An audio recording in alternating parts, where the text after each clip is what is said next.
21/2/2024 બુધવારના રોજ 4 વાગે અમદાવાદ ખાતરેજ ચોકડી સર્કિટ હાઉસ ખાતે ધારાસભ્ય શ્રી અર્જુનસિંહ ચૌહાણની ઉપસ્થિતિમાં 25 ફેબ્રુઆરીથી 5 માર્ચ 10 દિવસ સુધી સમગ્ર ભારતભરમાં થનાર યુવા ચોપાલ કાર્યક્રમ અંતર્ગત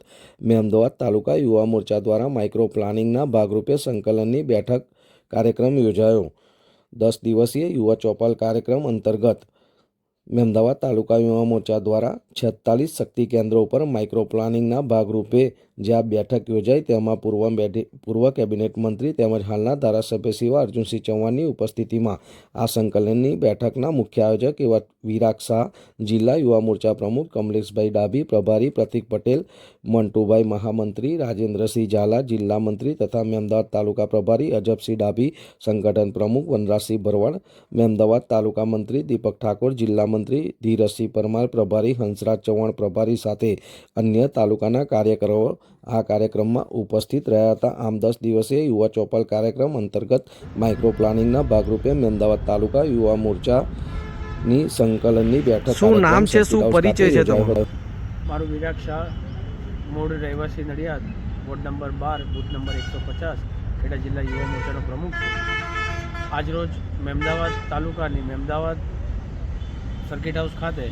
આવનારા કાર્યક્રમ તારીખ 25 માર્ચથી ફેબ્રુઆરીથી 5 માર્ચ એટલે કે 10 દિવસ દરમિયાન યુવા ચોપાલનો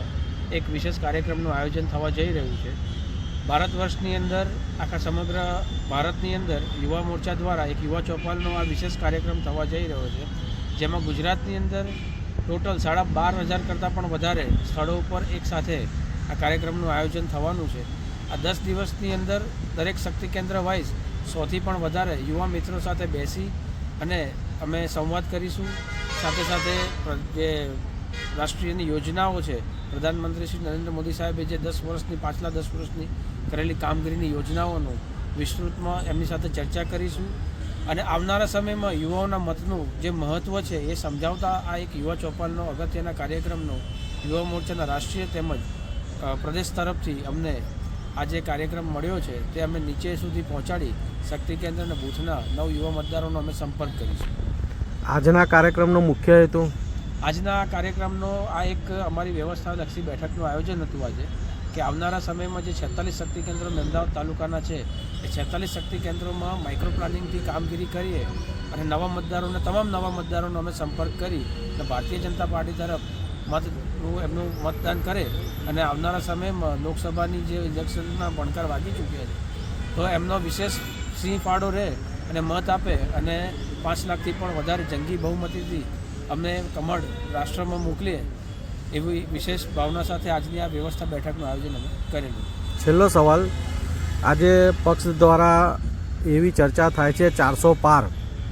મોદી સાહેબ બી કહે છે અને બધા કહે છે, એ વિશે તમે શું કહેવા માગો? આમ તો 500 વર્ષ જૂના જે રામ મંદિરના મુદ્દાને જ્યારે 2019માં સાહેબે લેન્સ કર્યો અને 2024માં આપ સમગ્ર દેશ જુઓ છો કે રામમય બની ગયું છે, પ્રચારની પણ જરૂર નથી,